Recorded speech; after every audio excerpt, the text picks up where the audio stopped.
start recording that again. The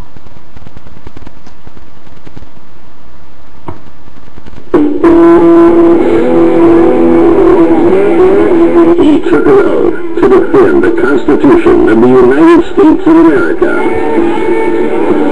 By some, he's been called controversial. I'll keep my freedom, I'll keep my guns, try to keep my money and my religion too. Now, keep in mind that some of my guests have been approached by Homeland Security or FBI saying, why are you going on the Clay Douglas show? My message to those guys, if they're listening this morning, is go get a cup of coffee, maybe you'll learn something. We both took the same oath, to defend the Constitution against all enemies, foreign and domestic. I don't recall there being an expiration date on that. I'm going to keep my big V8, keep my friends the same, keep the government out of my business, and y'all can keep the change. He is the free American, Clay Douglas. We know what we need. We know who to blame. Catch the Free American Hour, weekdays at 7 a.m. Pacific, 10 a.m. Eastern. I'll keep the USA and y'all can keep the change. For the podcast and more details, visit www.freeamerican.com or catch the podcast by phone by calling 832-999-8621. All right, we're back. My guest is John DiNardo. John is a researcher, does a lot of, sends me a lot of the information I've been getting over the years on Planet X and all that. John, it seems like we've got two things here occurring almost simultaneously. One of those is, of course, we've got weather changes. Now they're trying to say it's global warming, and we were freezing down here in Texas just a few days ago. A big ice storm came through. I don't know, and scientists have been threatened for telling you that Al Gore's global warming is all bullshit. And the other thing we have, which is documented and easy to prove, Planet X, because they control all of the information that we get, we're kind of limited on what tools we can use to research this and how to prepare for it. Now, they are preparing, our governments all over the world are preparing for something, so obviously they must have information that we don't have. They're building these underground bases that we spoke of in the first half that Jesse Ventura looked at. So they know something's happening. They've also put out information that says the sun or a nuclear bomb set off right in the middle of America, up a few miles in the air up there, which a number of countries are capable of doing. And we would be back in the 19th century. All of our computers, the gasoline pumps wouldn't work, nothing would work, the electricity wouldn't work. They're talking about EMP. And third, we've also, and I've got this up on my Facebook site, about Judy Wood talking about the World Trade Centers dustifying. Now, we've got other people that are arguing, no, she's full of it, she don't know what she's talking about, no, she's probably Jewish, no, but the fact is the buildings did dustify. They dropped in a cloud of dust and half the steel had evaporated into dust. Now, was that a nuclear bomb, a laser from space, or directed energy weapons? I don't think it really matters that much at this point, because Judy Wood says she's not trying to speculate on who is responsible, and I think a good investigator certainly needs to look at motive and profit, and if you do that, it falls at the feet of a rogue criminal country called Israel. What do you think? John DiNardo. I agree that the leaders of Israel are behind a lot of these terror catastrophes that have occurred. 9/11 and also the Oklahoma City destruction.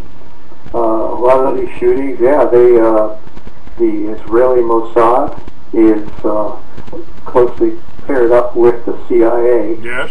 And these two organizations, both of which are satanic, the CIA can be proven to be run and controlled by Satan worshippers. Now, remind you, these people believe it. They worship Satan. I don't. When people say, oh, I don't believe that, it doesn't matter if the listener doesn't believe in Satan. These evil doers at the top of the CIA, the Mossad, they indeed believe in Satan and they worship Satan. Now, the people of Israel are just as ignorant and dumbed down as we Americans, so we have to look at the leadership as the real criminals, the leadership of this country. Just as the American people are not the real culprits in all the disasters created by the U.S. government, the Israeli people are not the real culprits in all the disasters. No, they were forced to move. You're You're absolutely right here. The elite hide behind the Jewish people so they can accuse you of anti-Semitism if you talk about what these New World leader or these banksters.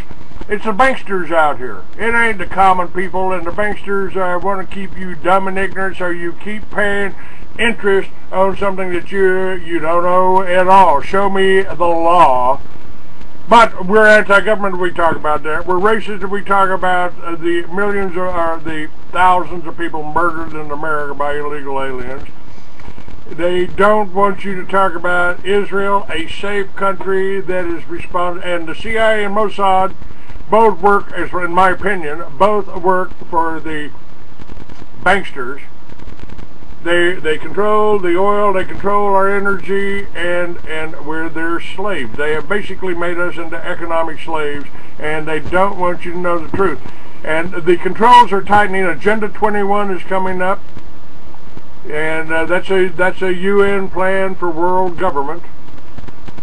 People are rebelling, and now we've got some positive news here. Sheriff Mack, who I've known for years, has started the County Sheriff's Organization, CSPOA, County Sheriffs and Police Officers Association.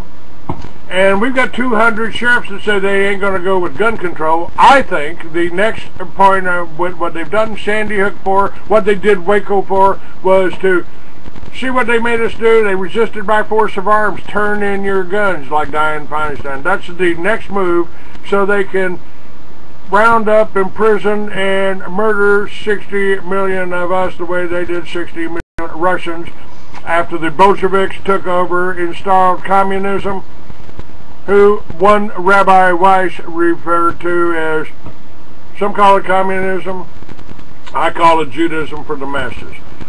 Go ahead. I agree with you that they indeed want to, they're desperate to disarm us so that they can exterminate us. So it is imperative that everyone remain armed because they are planning to kill us. This is not hyperbole, this is not hysteria.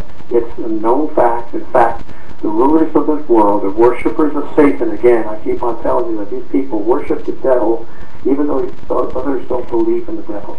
These people indeed do believe in the devil, and that is their God that they worship. They know that the only way they can maintain power is by worshiping the devil. It doesn't matter if we, the uninformed Americans, think it's crazy. I can show you proof that they worship Satan. Their own book. Well, and let me touch on that. Yes. Dogma by Albert Pike. It's sitting right here. They worship Lucifer. Jacob Javits' assistant, Rosenthal, I believe was his name. He said, most Jews worship Lucifer. Most Jews worship Lucifer. They just don't admit it. You know, actually, I don't agree with that. Most Jews are just like you and me. They're trying to make a living. They want to make money. You know, they want to get ahead. Of course, many Jewish people have been brought up to get a good, high-paying job and to make money and all that. But then again, many Americans are brought up with the same mentality. But as far as worship, most Jews don't even care about religion. They don't even care about God, just like most Americans don't care about religion. They don't care about God. It's these evil leaders at the top we've got to focus on. Yeah. We've got to bring the dumbed-down Americans and the dumbed-down Jewish people from Israel and the dumbed-down people throughout the world together to unite against this evil minority at the very top, this evil cabal comprised of Satan worshippers in Israel, Satan worshippers leading all the countries of the world. That's what we have to do, unite one another by friendship, brotherhood. I put on my website here, right above my books, list the 3 books that I've written and have for sale. War has been declared on all of us. Any religion not theirs is to be destroyed. You'd figure Satan gave the kings of his kingdom to someone, since Christ refused it. Who did the keys of Satan's kingdom go to? Simple.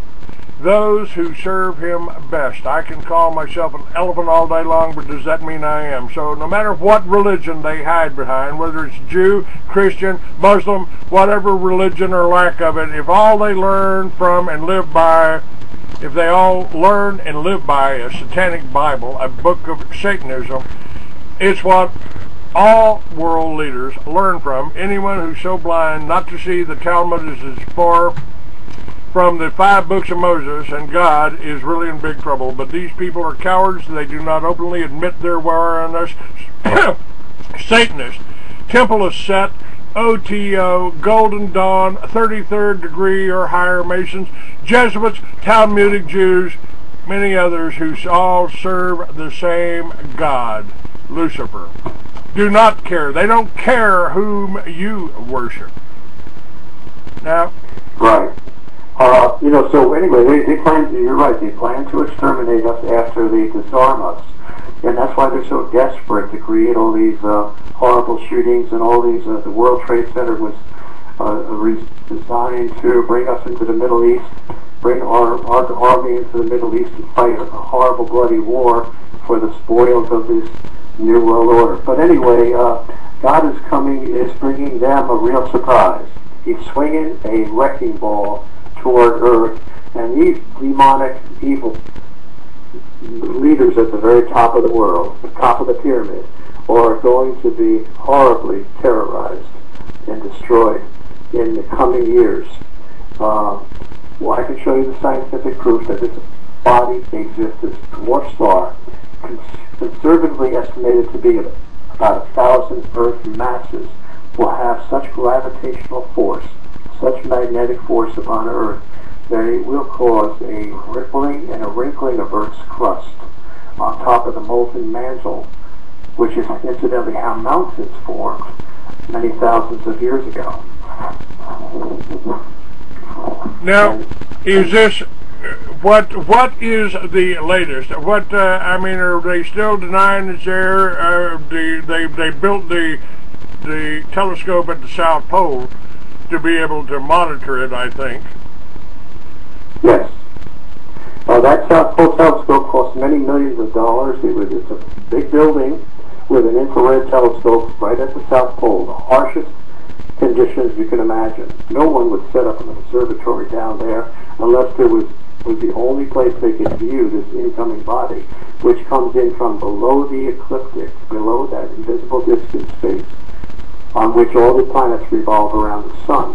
Dr. Robert S. Harrington, the chief astronomer of the United States Naval Observatory, stated this several decades ago, around 1990, 91, that this object, he had done tremendous calculations and observations and proved that this object was indeed there.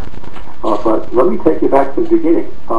Before Dr. Harrington was, many of us believe he was murdered because he was about to reveal that he had discovered this planet, this brown dwarf star coming in, and he was about to tell us that indeed it's being drawn in by our sun's great gravitational force field. Well, before he got a chance to bring that to the public, he died very abruptly of cancer. Cancer side, as you know, cancer assassination is well within the technology of the CIA and the Mossad. Many people who were about to talk and say things incriminating to the elite have been murdered by cancer. Jack Ruby was one, James McDougal was another, there were many. So that's how Dr. Harrington was killed back in the early 1990s when he was about to reveal this. But let me read this article to you. The New York Times, Sunday, January 30th, 1983. We're talking about 30 years ago. before the National Security Agency came in and muzzled all these scientists.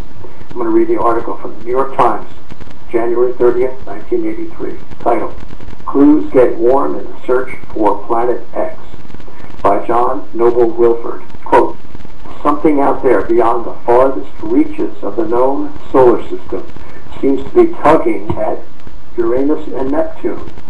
Some gravitational force keeps perturbing the two giant planets, causing irregularities in their orbits. The force suggests a presence far away and unseen, a large object that may be the long-sought Planet X. Evidence assembled in recent years has led several groups of astronomers to renew the search for this 10th planet. They are devoting more time to visual observations with the 200-inch telescope at Mount Palomar in California.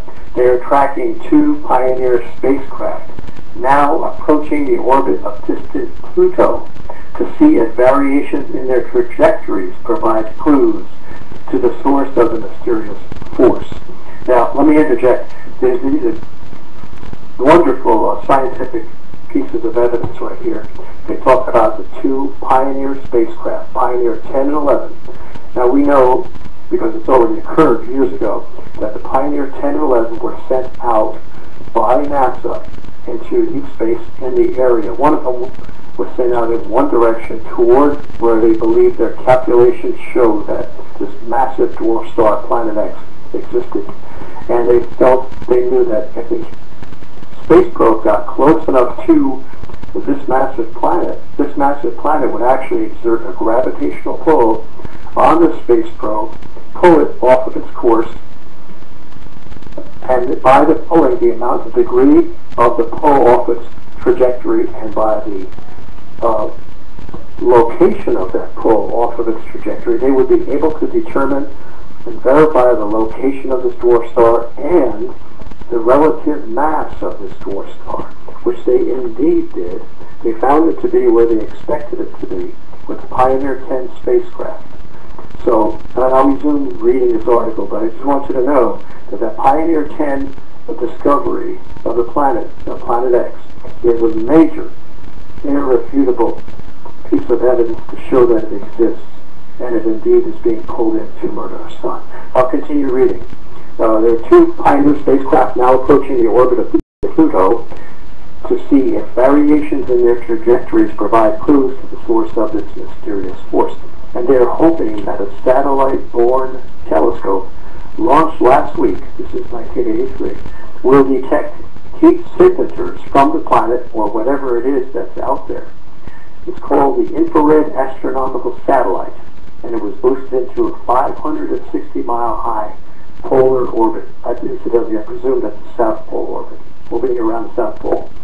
Tuesday night from Vandenberg Air Force Base, California. It represents an $80 million venture by the United States, Britain, and the Netherlands. In the next 6 or 7 months, this is 1983 now, in the next 6 or 7 months, the telescope is expected to conduct a wide-ranging survey of nearly all the sky, detecting sources not of ordinary light, but of infrared radiation, which is invisible to the human eye and largely absorbed by the atmosphere.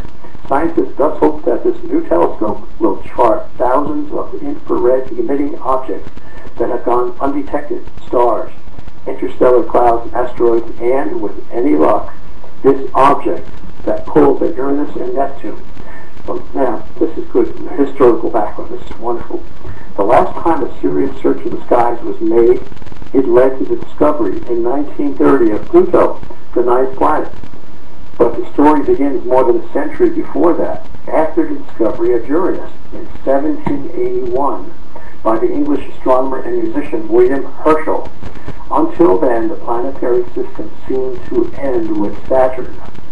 As astronomers observed Uranus, noting irregularities in its orbital path, many speculated that they were witnessing the gravitational pull of an unknown planet.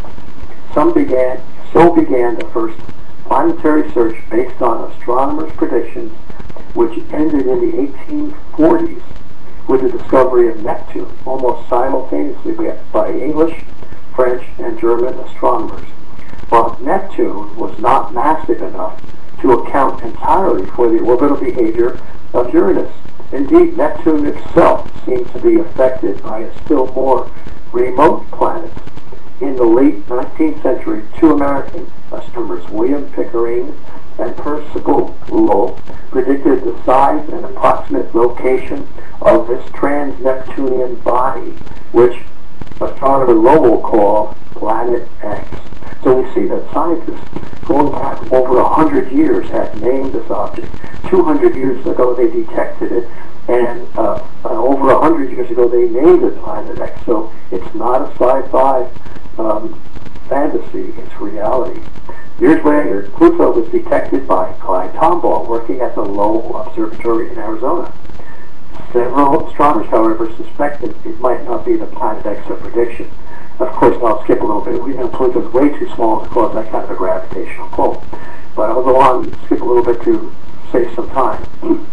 Recent calculations by the United States Naval Observatory, that's Dr. Harrington, who we believe was murdered. Recent calculations by the United States Naval Observatory have confirmed the orbital perturbations exhibited by Uranus and Neptune, which Dr. Thomas C. Van Flandern, an astronomer at the observatory, says could be explained by, quote, a single undiscovered planet, unquote. He and his colleague, Dr. Robert Harrington, whom we believe was murdered, calculate that the 10th planet, now here's where they grossly underestimate the size of it, I think because they were forced to sort of keep it under their hats and not alarm the public. They grossly underestimate the size. They calculate the 10th planet should be 2 to 5 times more massive than Earth and have a highly elliptical orbit that takes it some 5 billion miles beyond that of Pluto. Now here's a key statement right here. This proves everything. Hardly next to Earth, 5 billion miles beyond Pluto is hardly next to Earth, still within the gravitational influence of our sun. And remember that phrase. This is a statement from the scientists themselves, the astronomers, the astrophysicists. Even though it's that far out, it's within the gravitational influence. And I'm speaking off the cuff now, digressing from the article, to tell you that when you see an object that gets within the gravitational field of another body, that object is inexorably drawn in for that larger body. For example, when we see meteors that come close enough to come within the gravitational influence of Earth, what happens? You see it thousands of times over the years, that those meteors get sucked into Earth's gravitational force field, and they get pulled toward the Earth, and they accelerate and crash into the Earth. So this is a well-known phenomenon of objects gravitationally pulled into Earth by Earth's gravitational force field. Likewise, our sun has a tremendous gravitational force field.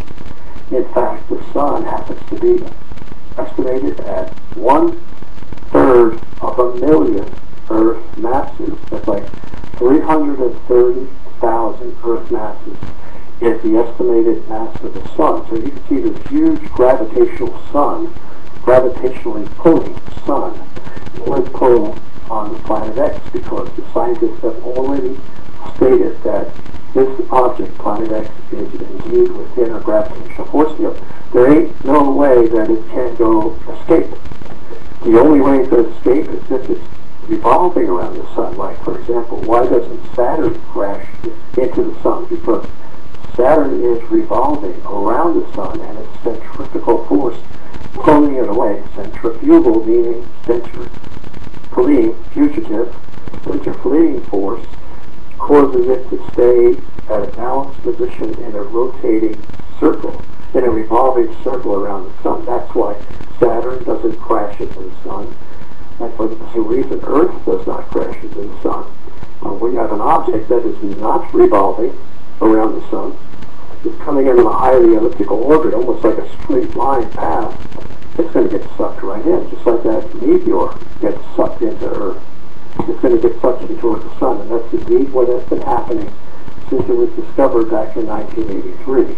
You mentioned the South Pole Telescope. Yeah, they sighted it, In 2008, there was leaks coming out from some of the people, and those people leaking information might have been murdered, because what happened was somebody put up images of this object, infrared photographic images from this telescope, and you can still get them on Marshall Masters, YOWUNC.com website, but it sure looked like what we know to be this object, a hazy red mass with a reddish cloud surrounding it, and it had a tail, sort of like if you had a candle, if you were sort of walked fast or ran with a candle in your hand through the dark night, the tail of that flame would form a tail trailing behind it as you moved forward. That's the kind of tail that this comet had in the photograph that was leaked on YouTube.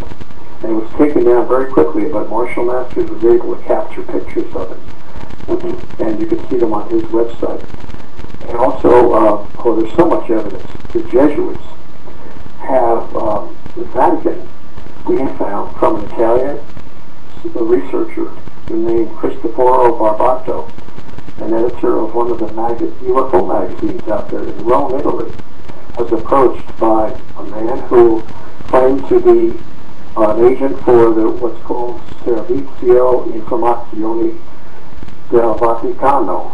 That stands for the Vatican Intelligence Services, just like the Vatican CIA. And they have been tracking it. The Vatican has been tracking it for a long time. We have evidence not only from these Vatican sources, which incidentally, Pasta was very careful to study the man's credentials to make sure that the man was on the level. But what this man said was that the Vatican has influence in the U.S. They were able to get a hypersonic aircraft launched from, take off from Air Force Base. Well, it was at Edwards Air Force Base. Anyway, it went up, way up into space, with a carrier camera, the space camera. It was launching a satellite, I guess. I don't know the details of it, but I guess it had a propulsion system that once it escaped Earth's gravitational field, it was able to propel itself, probably on nuclear fuel, great distances toward the outer bounds of the solar system. And of course, this is highly secret. And this telescope was able to transmit images back, which were received at an abandoned Alaska oil refinery. This is the information that Cristoforo Barbato relayed to us. And they indeed have found it, and there was photographs of it. It's called the Vatican, it's called the Jesuit footage. You can type in that term, maybe it's still on the internet, on this Italian website. The Jesuit footage. You type in those two words, closed in quotation marks, you might come up with it. But it showed the same thing, an object with some other objects revolving around it. It's like a mini solar system. Because, after all, our sun has a solar system. Our sun has planets revolving around it because of our sun is a large gravitational body, so it's captured other gravitational bodies.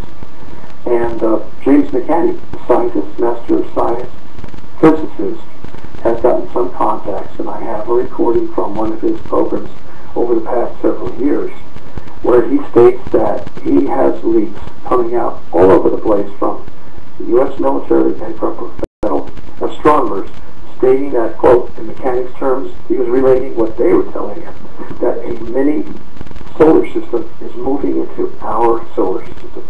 And that's indeed what was shown in the Jesuit footage from Italy, from the Vatican, so that there's some moons or planets revolving around this object in space.